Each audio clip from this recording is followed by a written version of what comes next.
Welcome to the Navigating My Crazy podcast. I'm Shayla. Navigating My Crazy is a weekly podcast created for moms trying to balance life, family, purpose, and wanting to improve their mental wellness. Our goal is to inspire conversations necessary to end the stigma associated with mental health and the unrealistic societal expectations related to being a mom. But most importantly, to create a community so that no mom ever feels alone as we all navigate this crazy thing called life together. Let's start this show.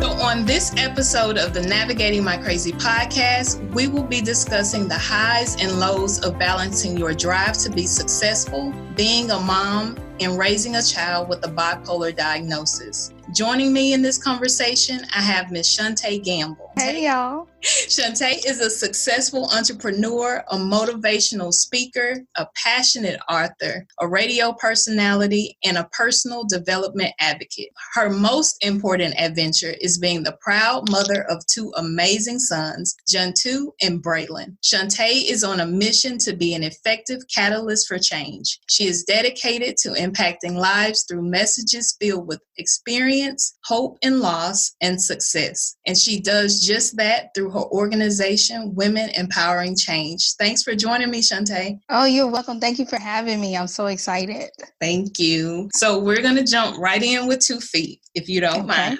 Go ahead. So at what age was your son diagnosed with bipolar? 16. Okay. 16. So yeah. what was it like for you to initially learn of his diagnosis? Well, just being a mom, you kind of know when your kids are struggling. For one, it was very obvious. He was struggling. He had been struggling for quite a number of years. I remember when he was 6, we were in Hobby Lobby just shopping for some things. And he said, "Mommy, I wish I had a new brain." And I said, "Well, what?" I always encourage my kids to explain. Like, I never cut my kids off and say, "Oh, that's crazy," or "Be quiet, don't say that." I want to know why they said those things so I know, like, where their head is. So I asked him, I said, "Well, why do you say that?" And he said, "Because a new one will do what I tell it to do." So I knew then that we were going to have some issues because he was acting out, but it was more of like ADHD, what the initial diagnosis was. That was where our journey kind of began. Mm-hmm. So what were some behaviors that you saw early on that made you feel like you say, even with the diagnosis with ADHD, because my son has that diagnosis. So what were some behaviors that made you feel like it may be something different? Well, for one, he would, very smart kid. He would go to school and just sit there in the class, do absolutely nothing, be off task. So because he was bored or not entertained, so to say, he would entertain himself. Unfortunately, that would disrupt. Mm-hmm. And I'm a classroom teacher, so I would always understand the teacher's plight. But what really got me was all this stuff he wouldn't do at home over time. I worked a relationship with the teacher, so well, just send it home, put it in his backpack. And I would sit him down at the table and tell him, "This is what you need to do," and walk off.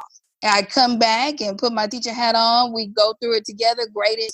It would be all 100s. So I knew it wasn't a learning disability. I knew it was more of maybe a behavioral mental thing at that point. But I didn't know what it was, and I struggled and cried and prayed and punished. I did everything. I think I had every kind of system you could think of. And so at what point was the diagnosis changed to bipolar? Well, he had started really doing some things that were not beneficial to himself. And his language changed to more of self-harm. He was always a good kid, just very disruptive. So he has a really good heart. So he would take a lot of things and take them inward. As he got older, when he was younger, it was all out. Mm-hmm. It was the behaviors, being on the floor, at the desk, just trying to entertain himself. But as he got older and matured, I guess it went inward. And those things, he was unhappy with where he was in life, maybe a lot of the years of failing and just feeling, it's like debt. We see ourselves slowly going into debt. And then once we're $20,000, $30,000 in, we feel overwhelmed. We feel like there's nowhere we can get out. That's the adult equivalent I could match up to a child's perspective of dealing dealing with failure with emotional, mental struggles. He's being overwhelmed, not feeling like there's anything I can do to get out of this. Once he started talking about self-harm, then I was like, okay, this is not, we're in something else. This is no longer ADHD. Right. And yeah, I totally understand. Even dealing with my son's ADHD, my nieces are straight A students. And so him feeling like, why am I not a good student? And him feeling like he's not smart and feeling like he's dumb. It was different for me dealing with him because my older two were straight A students also. Yeah. So like you said, it was really like punishment and discipline and get it, you're not paying attention. All you have to do is this, until I realized he's different. He's not the same as them. And so my expectations need to change. Exactly. Mm-hmm. So what are some steps that you take to manage his bipolar, and how do you educate him on self-management? First of all, I had to get myself together. I mean, that's the first place, because after a while, any good parent is going to get frustrated because we want the best for our kids and we've been through the process. Mm-hmm. So we know that it's attainable. I don't even know what the definition of being a good student is, but whatever we consider it, because it might look different. Right now, him being a good student is just make a 7. This is my little one being a good student might be make A's, B's. I had to change my perspective, my mindset, and the way I dealt with being frustrated. So the usual punishment, it wasn't working. And I tell people all the time, one way doesn't work all the time for kids. And a punishment can't last longer than the necessary offense. So if something happened that day, deal with it that day, give them a brand new chance when they wake up in the morning. So I had to readjust how I dealt with punishment, my own frustration, maybe the feelings, the emotions that came from that, whether it was anger or even just being upset with myself, feeling like maybe I did something wrong or I'm not doing enough. And then being a single parent at that time was very overwhelming because you feel like you're alone. I was dealing with the whole medicine thing and trying to get my family to understand that there's nothing wrong with that. It was like, you're upset about me thinking about putting on medicine, but you take blood pressure pills every single day. No different. You just got to find what works. It's like anything else. So those were my steps. For one, I had to get myself together. I had to change my perspective. I had to learn empathy, patience. I tell somebody the other day, just because that's your child don't mean you're gonna love unconditionally. You put conditions on it sometimes. Mm-hmm. You know, we're human. So it really taught me unconditional love. And then dealing when I approach him, knowing when, knowing how, knowing what to say, how to say it, my tone, de-escalating versus escalating. So there's a lot of things we don't think we're doing that we contribute to flare-ups. Like me coming closer to you physically may put him more defensively. So I may step back quite a bit when I talk to him. Keep my voice low. Make sure I tell him not what he's not doing right, but what he is doing right and maybe what I need next. So those are just some of my little steps. It's a lot of steps. Yes, it is. I've learned that organization, and that was something that I had to work on, and planning was something that he needed, and structure. So I found myself over the last 2 years organizing his closet, because my son's 12. And so just color coordinating even his clothes and separating his shirts from his pants, because the mornings for us, they were a mess. And so by the time, trying to get him dressed and get your clothes and get this, and it was like just giving him all of these steps, like he would be frustrated. Yeah. I would be frustrated. I'm running late. And so he's upset at school. I'm upset at work. And it's like, okay, we have to do something different. Even just that, he's able to, it's not just overwhelming. He has his closet full of clothes. Now he knows, I'm like, what color do you want to wear? And then that'll help, like, what color shirt? And then you can do the rest from there. But it helps him, like, focus on the color, and just me realizing that I have to plan and help him organize so that he's not frustrated and I'm not frustrated. So, yeah, I totally understand. And so as far as self-management for him, because he's getting older and understanding, like, what are some keys you find that you're teaching him to help him self-manage? And this has always been from the beginning. Everything is a choice. Mm-hmm. So however you choose to approach a situation is your choice. Right. Now, some of the things that happen may not be in your control. Teacher accused you of doing something you weren't doing, but you still have a choice in the matter. I really boil down to choices. Mm-hmm. And a lot of times when I want him to do something, I give him a choice. And I use that principle in my classroom too, but the choices are always two things I still want you to do. So no matter what choice you make, it's going to be two things that I don't mind you doing. So we both winning. Oh, that's good. Especially Choice, as parents, because we don't feel like kids have a choice. Do what I say do. Once you learn better, you do better. Once you learn how to parent better, then I had to change where understanding, giving him choices helps him. Because it's a skill. My son's teacher. Well, it's a skill because a lot of us still at 40 haven't mastered choices. We never will master choices, but we can get better with the choices that we make. So if I teach you at an early age, I remember when he was little, this is when I knew, I said, okay, well, he's going to be exceptional. He said, and he could barely talk. He said, Mommy, 3 cookies. I said, 1 cookie. I didn't tell him no. I wasn't going to give him, 3 cookies. So he got me 2 cookies. I said, no cookies. He said, okay, Mommy, 1 cookie. So it's not off the top. I'm like, no. Mm-hmm. And I think that that's where we fail. We think, oh, okay, well, we just got to always tell the kids no. You can tell them yes and give them boundaries. Like you say, structure, because they're going to need that structure, especially as he get older. And I tell them all the time, I say, even though you take medicines, it's not going to cure it. It's going to only help you manage. The rest of it is on you. Get older, he's going to be a man. Luckily, I have my father, because there are some aspects of manhood I cannot reach. And I hate to say it, as a woman, I'm all for women empowerment. Women can do it all. But it's just some things that are left for us and some things that are left for men. So we just talked, actually, yesterday. I just lounging on my couch, and I told him it's time for him to get a job, because there's a level of providing for yourself that you need to learn. So just choices. Mm-hmm. And that was something that I struggled with growing up. My mom always told us what to do. So as an adult, some of the most simple things I struggle with, I needed validation. I needed somebody. Yes. Yeah, that's a good decision. And I realized, where that came from. Because if you have the parent that's constantly saying, well, do this, and this is what, because I said so, and there's no reasoning behind it, then you are not able to reason when you're making decisions. You're just doing things because you feel like this is what my mama would say do. So, that's great advice. Absolutely great advice. It's a domino effect. Then as you get older, when that validation, you have less friends. I was telling somebody, just off the topic, but the other day I went and picked up a skirt way outside my comfort zone. When I say way outside, I'm like from Texas to Arizona kind of. But she egged me right into that skirt. Yes, she egged me right into that skirt. But as we get older, those yeses and all that affirmation, all that validation, the circle gets smaller. So some of us, when you don't have anybody around, we don't even take those risks, those chances that could lead to the thing we really want. Absolutely. It's because long time ago, somebody always made our decisions for us. So yes, that's good. It's a domino effect.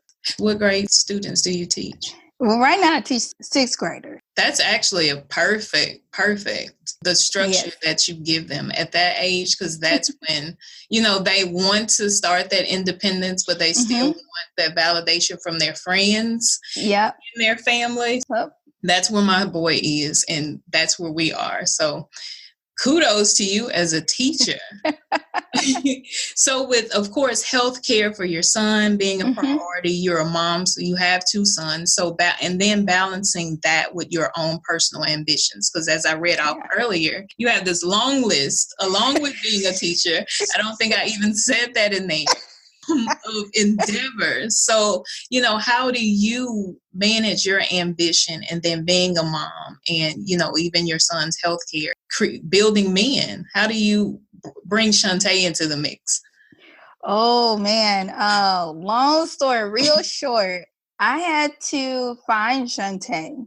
I really had to find who she was. And it was just a matter of really just, it all started with the hobby with my grandmother. She's very creative, and we used to make like little projects for each other every Christmas. And one Christmas, I didn't really know what I was going to do. And it was a shocker because we had made this a tradition. And it was really fun. She would make some of the ugliest stuff. Bless my grandmother. And so would I. We would just love it anyway. Well, I don't know. And I think a lot of self-discovery comes from I don't know. Mm-hmm. So I always encourage people to say, if you don't know, it's okay.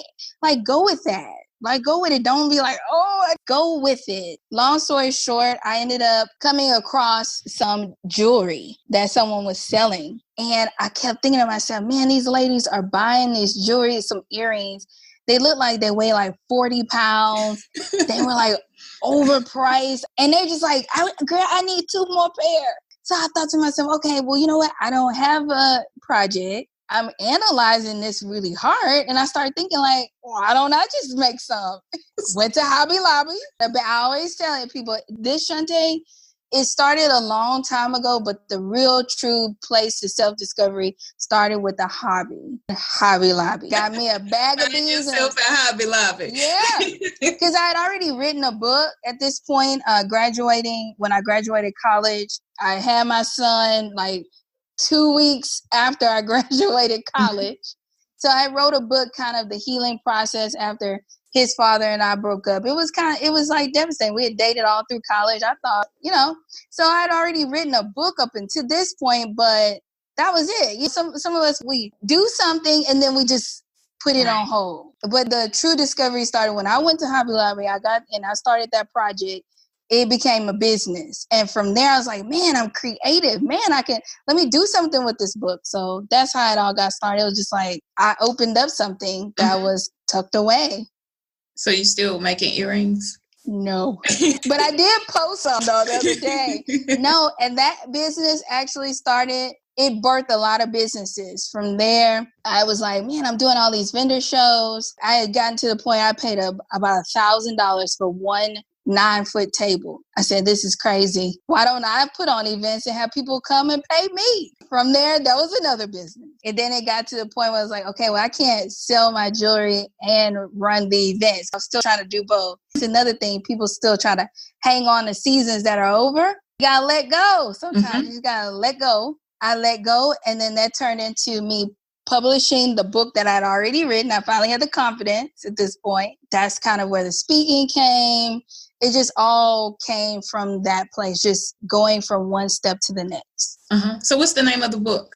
The book, that book is 3 books later now. The book was Therapy for My Soul, Book of Poetry. So basically whenever I felt like God was speaking to me, because, at this point I'm trying to heal, I'd pull over, write on receipts, gift bags, whatever I could write on everything I could write on, and it turned into a book. Then I have a kid's book, which is based off my oldest son.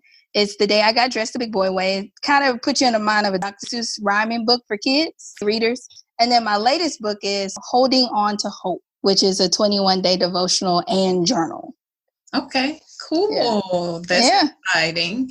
So how did you become a radio personality? Well, after my divorce, that was also another turning point. All the businesses dried up. It was a valley season.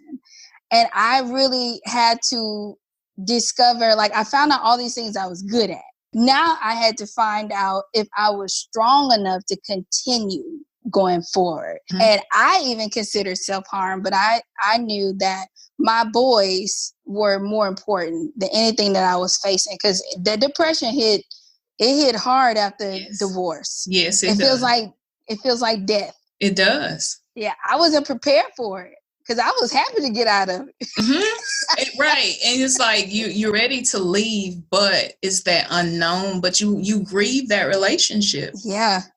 I think that was the first time I had grieved anything to that depth. Because we had businesses, people thought we were a power couple, on the level that we were. So it was a public relationship, and feeling embarrassed and feeling like, oh, you're, Shunte, in air quotes, even though, everybody may not know of me. It was enough people that did because of what we were doing in the community. So just during that time, just kind of figuring out, okay, well, if the businesses, if I'm not doing events, then what else can I do if I keep going? So at this point, people started asking me to come to their event. So I said, oh, this is great. I don't even have to pay for it. I just got to show up and go home. This is even better. So that's kind of where it came from. Went on a radio show with one of the conference hosts I was speaking for. And the idea was just birthed in that at that radio station. And then I got asked to be on another radio show, tried and failed on my own. And again, you have to come to the place where you let go and you say, okay, well, you know what? I've tried to pursue this. Let me just let it go for now. Lo and behold, in a random conversation, somebody introduces me to a radio owner. So that's just how I got back on the radio. Wow. One of the things that seems to be a theme in everything that you say is your ability to pick yourself up after things happen. What's that process like for you? Because that is a struggle for a lot of moms. You get into that dark place and it's easy to stay there. You look up and years have passed and your life has passed and you're still in that place. So it sounds like poetry, but what are some things that help you get out of those valleys? For one, it's all about your mindset. I didn't want to be that low. Anytime I get to a uncomfortable level of being sad, I just want to be happy. I can't deal with it. I fight my way out of a lot of could be depression moments. I think it's all about really your mindset. It's like, okay, am I going to wallow in this? Because it doesn't feel good. You're making yourself miserable. Now, there are some situations where grieving is just something that's forced upon you. It's a lot of situations. My ex-husband actually just had a stroke, a major stroke. They thought he was going to die. This changed everything. Now I got the radio show booming, doing good. Now I have to readjust because I may not be able to do the radio show because I have 2 kids. And no matter how ambitious I am, everything revolves around them. I'm a mother first. All this stuff is just extra gifts and talents. That's a great perspective. So how do you balance it all, being a mother first? Are you like a great planner and organizer? How do you balance being a mom and spending the time and doing activities along with your being a teacher and giving your all to your students at the time and then speaking and writing books, just all of the other stuff? How do you balance all of that?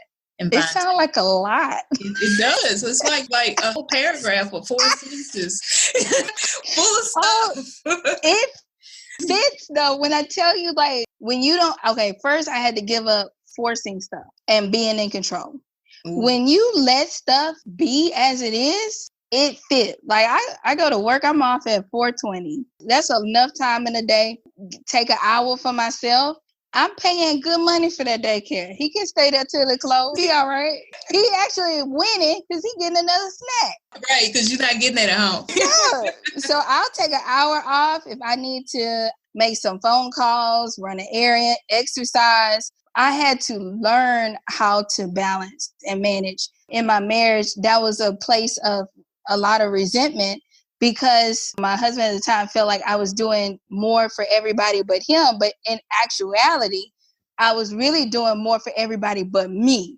Right. Right. Mm-hmm. So I had to just learn. You have to sit back and you really have to prioritize. And then another key thing I was talking about not too long ago is, are you trying to be busy or are you trying to be productive? So once you say, well, I want to be productive, you can cut a lot of fat out. Because a lot of stuff we do is just to keep us busy. So we're not dealing with something or so we look more important or getting this gratification from this outward gratification. There's nothing wrong with outward gratification, but that's 80% of your well-being. That's a problem. So just prioritizing. Right. So what do you do in your hour that you have to yourself? What does that look like? Woo!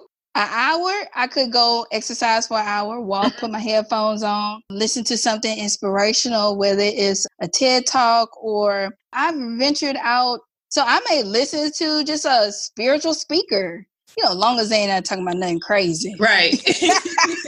But, they motivate. They give you ways to have powerful affirmations. I might sit on my couch, watch a show, do nothing, run some errands. Then once I get him, I work with him on his homework, we eat. And then when he go to sleep, then I take back up with whatever I was doing. Lunch break. I use my lunch break. I tell my dad the other day, it's okay if I need a little break. Because he old school. You got them kids, you keep them kids. No, it's okay if I need you to keep them for an hour and make me feel bad about needing a break. Just knowing that if I want to go run up the street, run an errand, drop them off in somebody's house for a little bit, right? Be a good businesswoman. Who knows? Might not be. Get a pedicure. That's what my hour look like. Right. And that's great advice, because a lot of times we feel like I have to bear this burden as a single parent and I have to have my kids. At the end of the day, like, why? You have to have that balance, or else you will start, like you said, feeling that resentment. And I always have to do this. I always have to do this. If I don't do it, it won't get done. And why are you putting all of this burden on yourself? And the company that I worked with previously, I was there almost 7 years, and we got off half days on Fridays. Nobody in my family knew I got off half days on Fridays. That would be my time. Like, literally, it's 5:30 and I'm like, I'm home. But those half day Fridays were my time. Because, when you tell people you off, they find for you to do. Yes. No, it was my time. My time. Occasionally I would slip up. It's not my norm, because you will not plan my day. But yes, you have to be able to rejuvenate your brain so that you can be the best mom that you can be. Totally agree. So what is Women Empowering Change, and what prompted you to start this organization? Well, one, because nobody could ever say my other company name. What was it? It was Total Beauty Ladies Event. Very long. Mouthful. Yes. And nobody could ever understand what we were doing. And it took so long to explain. So I said, okay, you know what? This is not working. If I tell you the name, you know exactly what I'm doing. Women Empowering Change. That's it. That's a sentence. So pretty much I said, okay, well, you know what? This business, the season is over for it.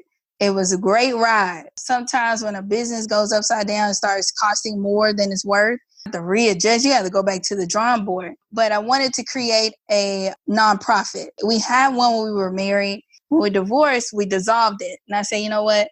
I'm going to get tax refund comes. I'm getting a nonprofit. So that's what I did. Women Empowering Change. I say, you know what? This is a statement. This is a movement. Absolutely. Depending on what I do with it, it could really do what it said it's going to do, which is change lives. So as we've grown, I've noticed the need for men to be involved, because if we can fix the family is what goes out in the community. We have husbands and wives we work with, sisters and brothers that our bosses. So if we can fix the community, heal the community, help the community, nurture the community, then that's where all of the growth comes from. Absolutely. And I love when you say not being afraid to let stuff go when the season is over in business and in relationships, because that's what we tend to do, just hold on to stuff because we birthed it. And you try to breathe life into it and pump air into it, and it's dead. You just beat the dead horse. And it's hard to let go of stuff. So I really enjoyed that perspective, being able to pivot in turn and say, well, this is over, but what can I do next? That's awesome. Yeah, it's taken a long time to learn in a short period of time, which maximize the impact of the lesson. The deeper the lesson is, I should say, greater the more expansive the learning is. So, it sounds great, but I still struggle. It's just I don't wrestle with it like I used to. You just have more discernment. You say, okay, you know what? I can see all the telltale signs. Just like you say in relationships, you start asking, Lord, what you think about this? And then it start falling apart. And you trying to pick up the pieces. I've just learned. You spoke a whole word, said because you birthed it. Important to you, gave life to it. And to see it die, but everything lives and dies, though. We die. The circle of life. And then I like how you, even with the Women Empowering Change, understanding that it's more than women to empower change, evolving even to understand how to make something be successful. You have to evolve it. So that's a great lesson. Ooh, you just dropping all those gems. This is good. When I listen to this, I'm going to have to take my own notes. That's my hashtag. That's my hashtag. I'm taking notes. Yes, taking notes because I'm learning a lot. Okay, so with everything that you have going on, how can people be a part of your organization? How can they listen to your radio show? How can they follow and understand what Shunte has going on? Oh, good. Great. They can go to my website. It's womenempoweringchange.org. And pretty much everything is there. They can sign up for my newsletter. Trust me, you heard the bio, so I'm not going to be spamming y'all to death. That's something I need to clue back into my hour, which is sending some emails out. But usually that's how I get the word out. You can also follow me on social media, which is awesome. I am a Facebooker probably till I die. Instagram, you think nobody ever came anywhere that I was at. You can follow me both on Instagram and Facebook, the same name. And it's Shunte, Shunte Gamble. So that's how they can follow me. You can follow me there and then our website. Okay, great information. And I'll make sure to put your information in the show notes. Well, thank you so much, Shunte. You gave us amazing information. I appreciate it so much. Thank you for listening to the Navigating My Crazy podcast. Don't forget to send all of your questions to questionswithans@navigatingmycrazy.com, or you can complete the form on our website at navigatingmycrazy.com/contact. Also, join the community and chime in on the conversations by liking and following Navigating My Crazy on Instagram, Facebook, and Twitter. Subscribe and rate us 5 stars on iTunes or your favorite podcasting platform. Moms, have a great week and get ready for our next Talk It Out Tuesday.